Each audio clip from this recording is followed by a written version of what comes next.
your biggest memory of carrying the torch? Well, my biggest memory of carrying the torch is when I came out of the coach with the torch in my hand. Because when you say came out of the torch, what do you mean? We were all in the coach, yes. And then as the doors opened at the point where we were going to where you were going to run it, yes. And as I stepped out of the coach with the torch, and I saw the whole family, all my friends in there taking photographs, actually a drop of tear came from my eyes. I never thought I'd be in this situation. And crowds of people, I expect. Crowds there, lots of people there, and so on. And I thought, then my mind just flashed back, I came to England in 1957. If anybody had told me I'd be carrying a torch at this time of my life, then I said, no, not me, yeah.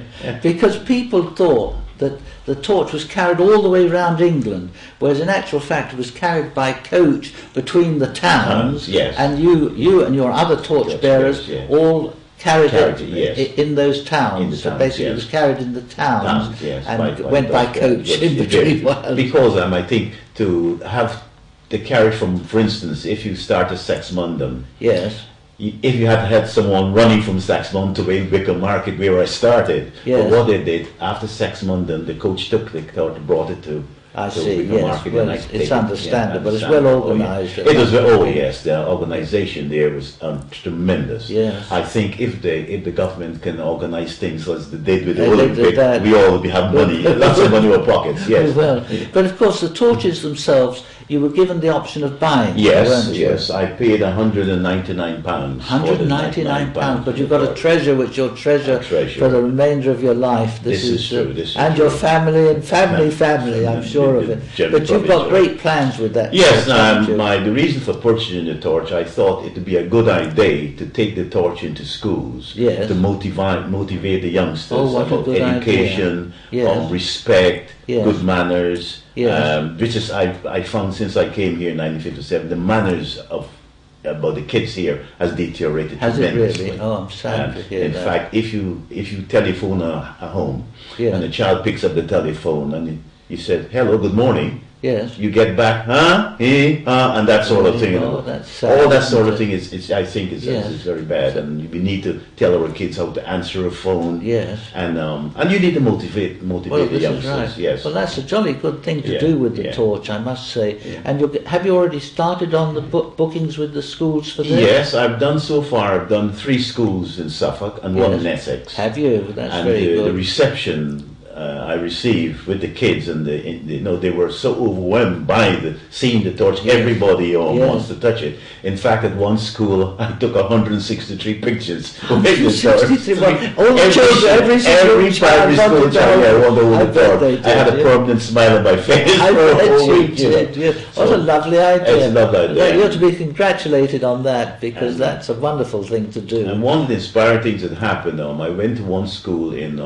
Kesgrave. Oh, yes. And when I was leaving, the little boy came up with his teacher and said, "Mr. Thomas," he says, "you have inspired me. I'm going to learn my lesson." Oh, isn't that good? And that really hit me. Well, it would do with that, yes. It was really pleased to hear that. It's wonderful what you're doing, because I hope you won't mind my saying it, but it was your birthday on Monday.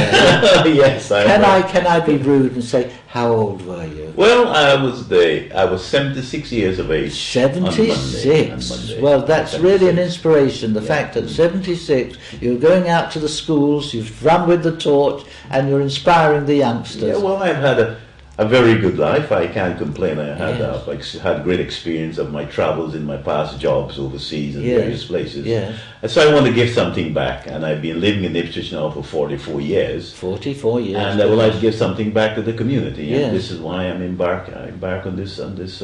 Well, I think you're very much to be praised for it, because it wasn't only the torch bearing you did. Yeah. With the Paralympics, they had that marvellous opening ceremony, which the whole world raved about, and you were part of it. Yes. Now tell us what you did with that. Well, I was one of the performers in the opening ceremony, and I had about something like 8 training sessions. 8 training sessions? How long, over what period of time? Over about 3 weeks. Really? Gosh, so I spent... and did they pay your expenses up there? No, we paid all our own expenses. No, yes, really? we had paid Goodness gracious we paid for the privilege of taking part. Goodness gracious we paid all our expenses, traveling expenses, really? accommodations. But fortunately for accommodation, my brother lives near to. So they didn't. For those people who had to stay. Because, I mean, after all, the torchbearers came from all over England, didn't they? And so the performers. We had people from Newcastle, Scotland, Ireland. And they had to pay for their own accommodation, they had to pay their own travel.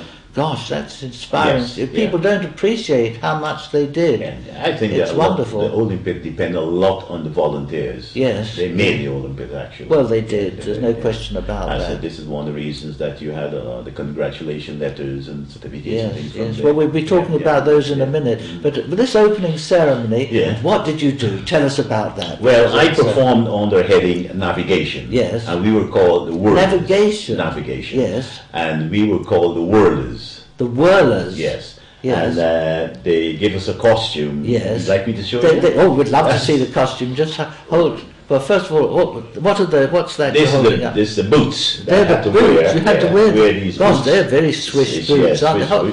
There we are. Hold them up a bit. There we are. Isn't that amazing? Let me hold them up so people can see them, because they're well worth seeing. Look at those boots. Look at them. They're beautiful, soft leather, and they really are magnificent. No, but you didn't have to pay for those. No, that's what we gave them free. Well, nobody else can fit that. and then, of course, the costume. Just hold the costume up against yourself there, Derrick. This is the sort of underpants we wore. Yes, yes. So we wore that under that. Yes. And now this is the interesting part. Now we then had.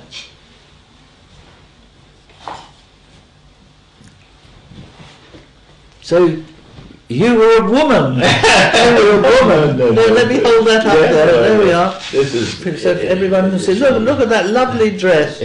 So this is what Derrick wore at the Paralympics in the opening ceremony. And of course, you couldn't go round. You had something special on your face. Yes. That's what you had. There's the mask. Now put it on so we can all see you in your.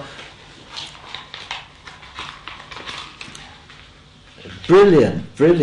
So I thought this was all women dancing around and so a lot of them were men. No, we had a great proportion of men, but most were women. And something like we had maybe 300 in our group performing. Really? Yes. Goodness gracious. And we did a special movement to with the costume on, Yes. Gosh, well, you look very impressive like that. I must say. I look like Batman. A very attractive Batman in your dress, I should think.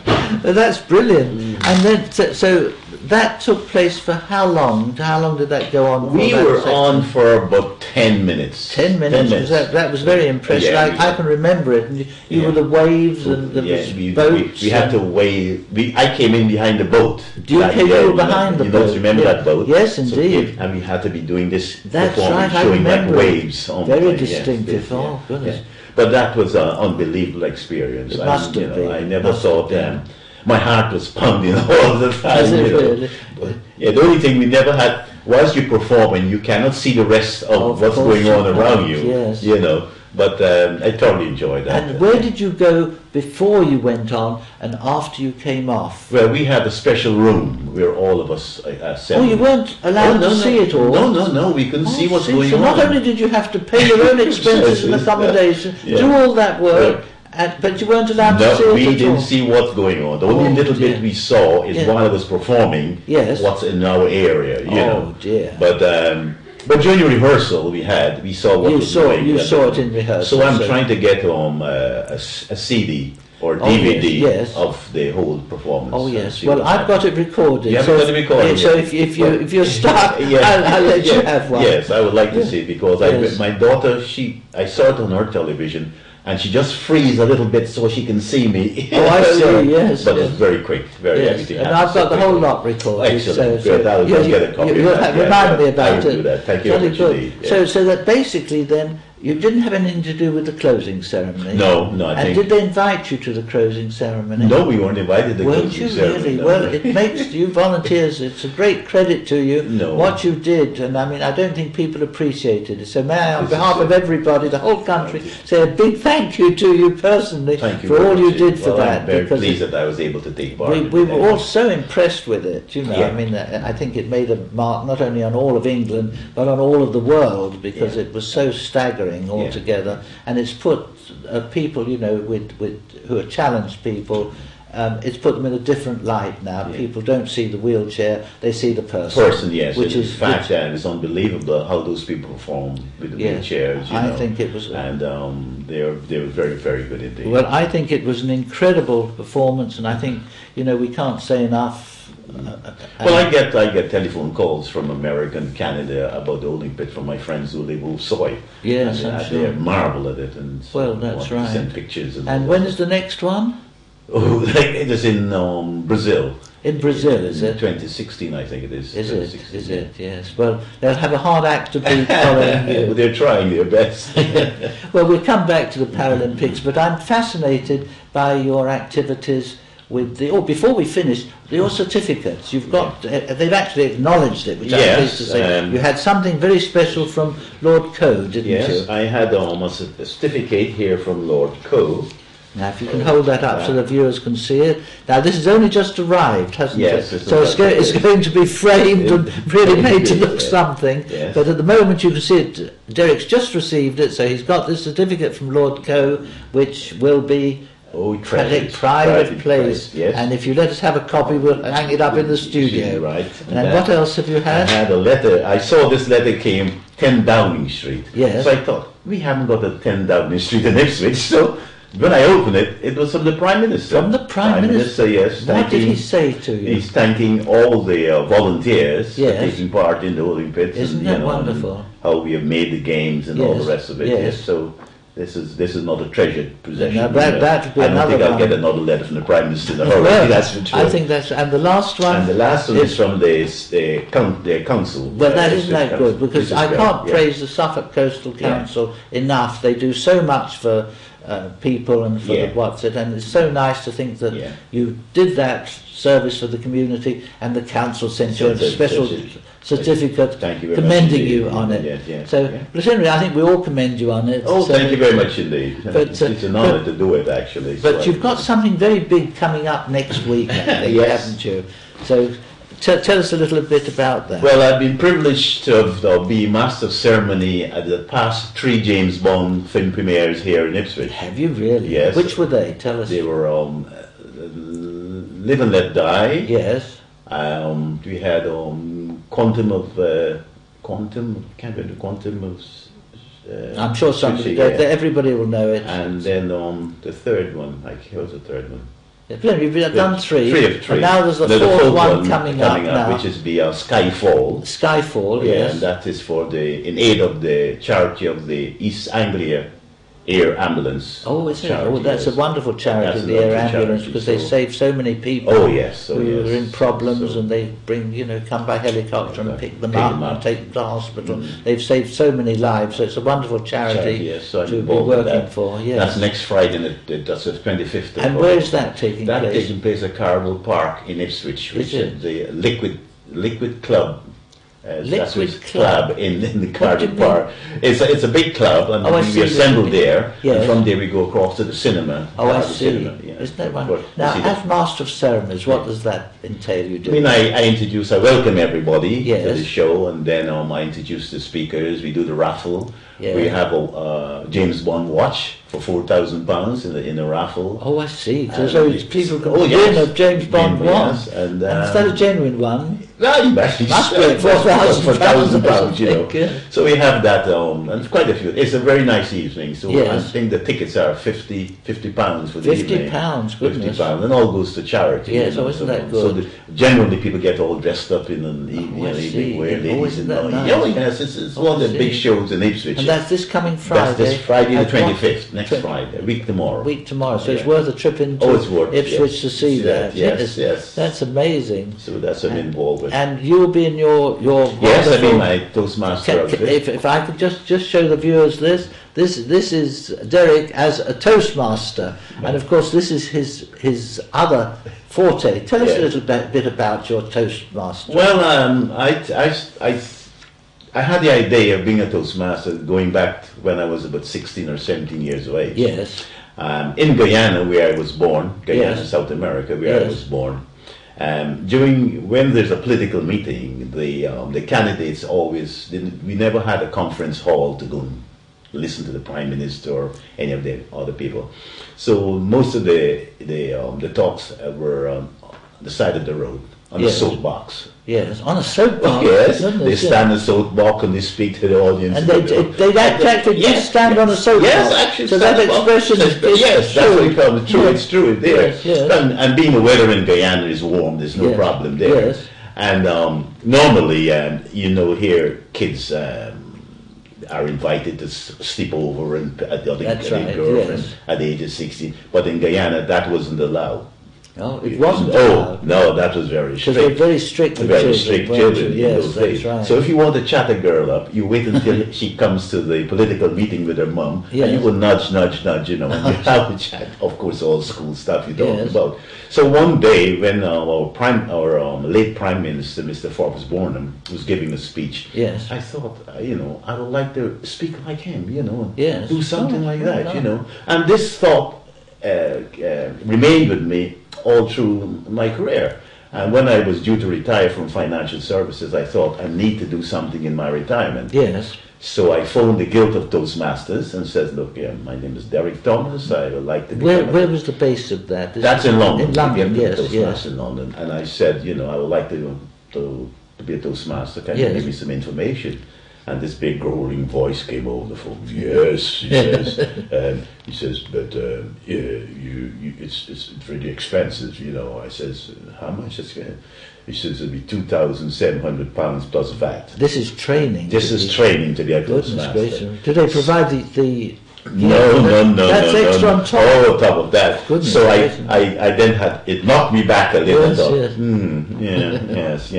I says okay. I says fine. Good for you. He said I'll send an application. We need references and all this sort of thing. I did all of that, and I had a 2 weeks course in Ashton on Lyme. That's near Manchester. Yes. It was central because we had people coming from Scotland, and then you had in the Midlands, and then from London. So that was a central point. Yes. So I went up there. I took the course for 3 months. I got through the course all right, and then I had to buy my own. Your own. It's very smart. What is the medal that's hanging down? Well, now I became a member of the Federation of Toastmasters of Great Britain. I see. Yes. So that's our emblem to show you. That's I see. How long have you been I'm going for 16 years. 16 years. Goodness gracious. I'm very fortunate that I worked in the House of Commons, House of Lords. Yes. America, America, Canada. What have you done in America? I did an 80th birthday. In New York. And you came over especially from London. Yes. Gosh, you must be in demand. And I've done an 92nd birthday in Canada, in Ottawa. Really? And in Canada? In Canada. But who were these for? They must be very important people. No, they were friends of mine, and the one daughter who lives here in England asked me if I'll do it for her mother. Oh, I see. Isn't that lovely? And you very flew nice. over and did it. Isn't that wonderful? And I've done...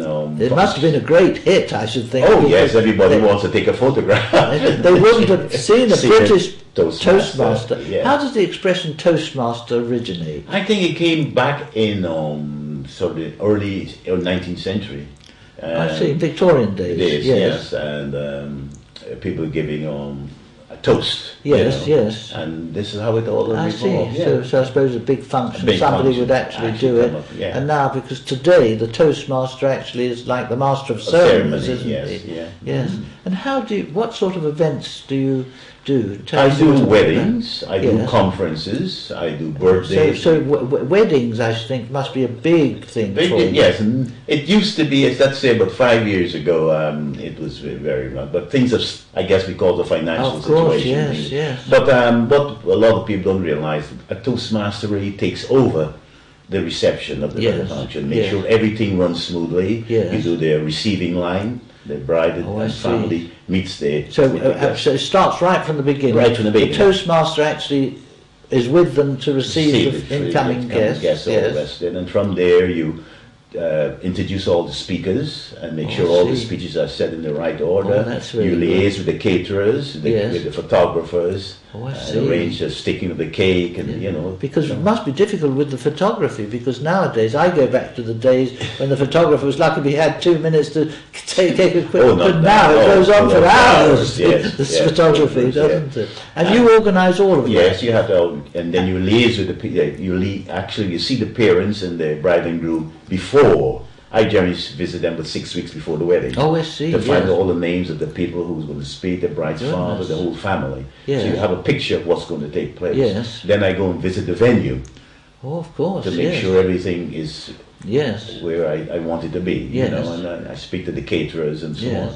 So make sure the whole thing runs smoothly on the day. Yes. Because you really want to take away the pressure from the family. Oh, I see. They don't have to worry when the cake is going to be, you're going to cut so the cake. So you really take over control of I didn't realise that. You do that. So, that's how it's supposed to be done, Yes, But nowadays, some of the hotels try to cut corners by saying that they'll do the introducing of the speaker, but it's not the same. It's not the same as having that official Toastmaster, that's right. So everybody look up to you for direction, which is great. That's right. I also worked in Barbados. In Barbados? Yes, what do you do I introduced the first BNI, Business Networking Organization in Barbados in year 2000. Well, this was at a conference, was it? Yes. The BNI is a networking organization started in America about 20-25 years ago. Yes. And we have about 5 chapters here in this area. Really? Yes. Really? We have 3 chapters in Ipswich. Yes. I don't know if there's any chapters here in Felixstowe. But it's a worldwide organization now. Yes. So I was in Barbados to do a wedding. Yes. And I saw Virgin Airline passing overhead. I was having a drink in the garden. Yes. And I thought Barbados would be a nice place to have an organization like this because of many people who travel back and forth. So I called a friend of mine. I said, would you like to hear about this business organization that we have here in England? And in 10 minutes he says, he was there. He was also in financial services, so we had something in common. Yes. And I told him what it's all about. He says, can I join? Goodness. I said, well, wait. I have to go back to England and tell my area director, who was James Cruikshank, the late, he died a year ago, unfortunately. And James says, yes, I'm certain the CEO, who's in California, he would like to hear about this. Yeah. So he called him up and told him, he said, yes, go ahead. Goodness. I also want to get in the Caribbean. Oh, I see. So now we have about 3 or 4 chapters in Barbados. Really? That's so amazing, I was involved in that at the opening of that. So Now, I noticed you say Caribbean. Yeah. Now, we talk about Caribbean. Yeah. Now, what is it called in the Caribbean? I call it Caribbean. Caribbean. And that's what it's called over there. Everybody has a different way of pronouncing it. I know, but it's really what people call it in the site itself, isn't it? So it's really, we're saying it should be the Pirates of the Caribbean, not the Pirates of the Caribbean. I'm sorry about that. That's okay. But coming back to your Toastmastering, what is the smallest event that you do for that? Dinner. A dinner? You're going to be Toastmaster at a dinner? Yes, because I meet the guests. Yes. And after greeting guests at the dinner table, I say a few words of introduction and so on. Yes. After dinner, I chat with the guests, because at dinner parties, most guests want to know why you became a Toastmaster. Oh, I see. What is a Toastmaster? In fact, and not many people, in fact, a lot of youngsters don't know what a Toastmaster is. No, well, that's right. Yeah. I went to a meeting last night, and I met a volunteer meeting, because there's a European cycle competition here in Ipswich on the 3rd and 4th of November. Oh, yes. And a friend of mine said to this youngster, no, Derrick is a Toastmaster. He said, what's a Toastmaster? And I get this everywhere, a lot of youngsters. Sure you do, yes. So when I go to schools to show them the torch and speak to them, I have a screen with all the functions I do. Oh, what a good idea. So they can see what a Toastmaster does and explain to them what a Toastmaster does. Yes, brilliant. Now, I don't know whether is it expensive? Say, for instance, a group is holding a function. Yeah. Is it expensive for them to call you in for the evening? Or? No, it depends where it is and how long you're going to be there. Yes. Generally, if I'm doing a wedding in Ipswich area. Oh, well, weddings are expensive, we know. Well, I start probably £175 for the whole evening. It's not all that, not compared with some of the expenses. In London, of course, it's much more expensive. I'm sure it must be. And if I have to travel along, I'm going to have to add my Your travelling expenses, but it's not no, it's not. It all depends. Devastatingly expensive. I mean, £175 for a wedding is and very. If you have to go to the church as well, yes, and then you probably charge a little extra for that. Yes, as well. Yeah. yes. But normally, I don't think it's very expensive for weddings, because weddings now are 10,000, 12,000. I know people spend so fantastic amounts on the wedding. But it helps to have a Toastmaster at a wedding. It makes things so much easier. Well, if you're organising, you take all the responsibility on your shoulders. Yes. That's very good, isn't it? I enjoy it very much indeed. Well, that's right. Well, obviously you look well. That's the big thing. And what's the advice you'd give to youngsters nowadays? You're very interested in youngsters, and yes, I think in your youth you were brought up very strictly, and you see the deterioration in manners which you've mentioned. Tell us what's the advice you'd give to youngsters. Well, I visited a couple of schools, and 4 schools in fact, and I spoke to the youngsters about education, yes, good manners, yes, respect for their parents, respect yes, for themselves, yes, about drugs and smoking. Yes, because I've never smelled drugs before until I came to England. Really. I was a motor mechanic, yes, with the Roots Group. Yes. And I had to work on Winston Churchill's car. Did you really? Yes. On Winston Churchill's car? It's a super snipe, humble super snipe. Was it really? Yes, I have heard of the humble super snipe. That's right, back in my day. And in those days, I was told to bleed the brakes of the car. Yes. So you had to lay on at the bottom of the car with a pipe to the bottle of brake fluid, and then someone inside pumped the brakes. I see. That's the old time way of doing it. Yes. But while I was doing that, I thought I smelled something like somebody was smoking something. And I thought, that's strange. It's coming from inside the car. Yes. So I stick my head from out the gun. Yeah. And I said to the guy who was pumping the brake, I says, can you smell that stuff? He says, yes, man. I'm having a puff. Oh, no. Yeah, he was smoking marijuana in the car. Really? Gosh. I thought, no, out. I said, not in here, Yes, yes. Oh, that's the first time I've actually smelled the stuff. Yes. And that's truly these things happen, And it's so sad. It's sad. It is sad. And this was back in 1957. Yes. Oh no. It's that was when it really started. I think in the 60s. The 60s people started taking it. But in the guy's car, the Prime Minister's car. And the Prime Minister's car. I bet Minister would have had a thing or two. He had a turn. He would have done. But tell me, you came over to England in 1957. So now, presumably, your biggest memory is the Paralympics. Yes, it is. I never thought I'd have this opportunity of doing anything like this at all in my life. It's straight out of the blue, and it's something that I should remember for the rest of my life. And I'll pass the experience down to my grandchildren and great-grandchildren, wherever, as long as I live. Yes. Well, let me say on behalf of not only our viewers, but the whole of England, thank you very much for all you've done. It's been a great pleasure having you with us, and what you've told us today I think will stay with us for a long, long time. Thank you very much indeed, thank Derrick. you very much for coming. Thank you for having me. Thank you very much all of you for viewing. I think today has been a really happy memory. I'm sorry it's on half an hour early, and it will be going out again hopefully by about 12, but thank you for watching, and goodbye.